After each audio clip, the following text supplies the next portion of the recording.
జగిత్యాల కాంగ్రెస్ పార్టీలో వర్గ విభేదాలు గుప్పుమన్నాయి. అధిష్టానం ఆదేశాల మేరకి మున్సిపాలిటీలో కౌన్సిలర్ల బీఫాములు 2 వర్గాలకి పంపిణీ చేస్తూ వారు నిర్ణయం తీసుకున్నారు.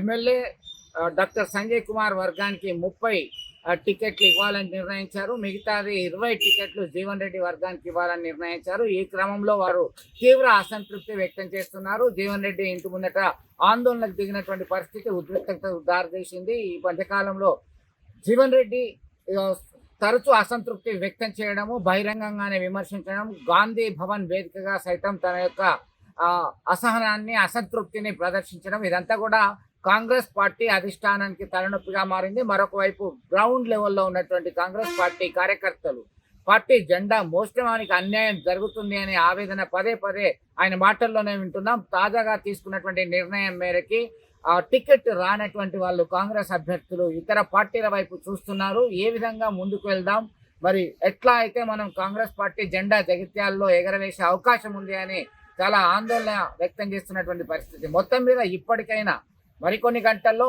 ఈ ముగియనున్నటువంటి నేపథ్యం, బీఫామ్ సమర్పించాలి 3 గంటల వరకే.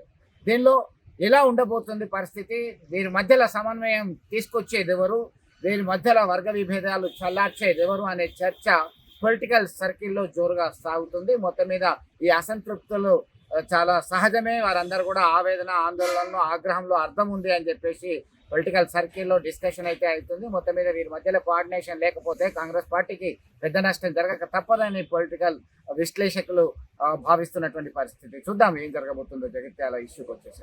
పోయినసారి ఏదో పొరపాటు అయింది, చేయి దారిపోయింది. ఈసారి మాత్రం అందరూ ఐక్యంగా నిలబడాలి, ఖచ్చితంగా గెలిపించుకోవాలి. మన రామనేతితో మున్సిపాలిటీ కూర్చోబెట్టాలి. మీ అందరూ బాధ్యత చెప్పాలి. దేనికైనా సిద్ధపడాలి, ఎప్పుడు కూడా ఎక్కువ కావద్దు. ఏదున్నా నేను నిలబడతా, నేను పని చేస్తా, నేను మాట్లాడతా. మీ వాడకట్ల ఏ అవసరం ఉన్నా, ఏ కష్టం వచ్చినా, ఎవరికి ఏ ఆపద వచ్చినా నిలబడతా అని చెప్పి అంటున్నాను. నాది బాధ్యత.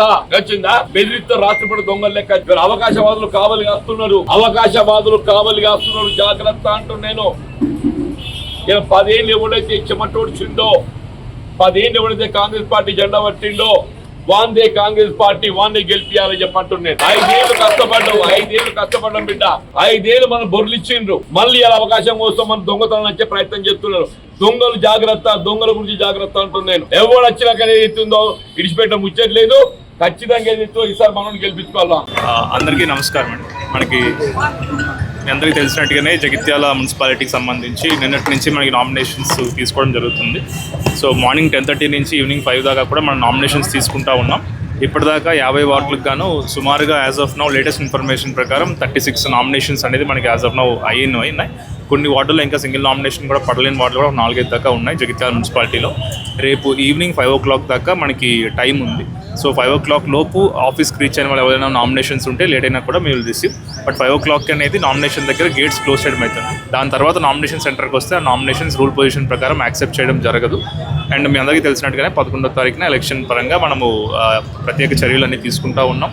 ఆల్రెడీ పోలింగ్ స్టేషన్ దగ్గర మినిమం ఫెసిలిటీస్ కానీ, లేకపోతే మోడల్ కోడ్ ఆఫ్ కాండక్ట్ సంబంధించిన వైలేషన్స్ ఏమైనా ఉన్నా మొత్తం పోస్టర్లు అవన్నీ కూడా క్లియర్ చేయడం కూడా చేస్తూ ఉన్నాం. సో నామినేషన్స్ ప్రక్రియ రేపు ఈవినింగ్ కల్లా సక్సెస్ఫుల్గా క్లోజ్ చేసుకుంటాం. Okay, thank you. అసలైన తొలి వెలుగు. ఫాలో వాట్సాప్ @తొలి వెలుగు అఫీషియల్.